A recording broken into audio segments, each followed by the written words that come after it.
سلام علیکم.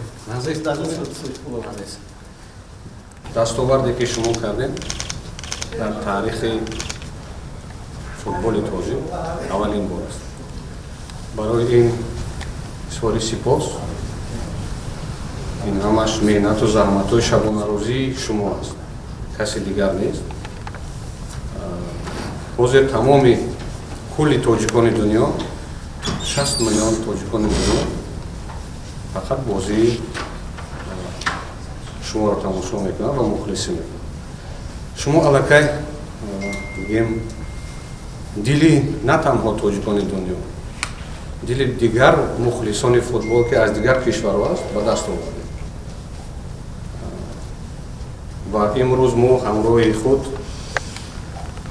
اکثریت خویشتوار شما رو، والدین شما رو گرفته آوردیم که محنت و زحمتی که شما در بازی امروزه میکنین آنها با چشم سر بینگرند.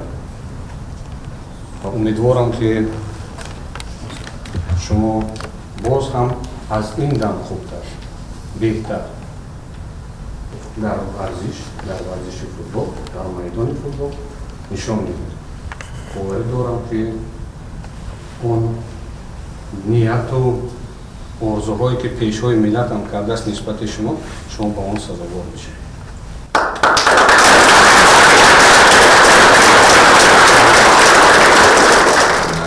Tajikistan and for everybody. I know you will do it.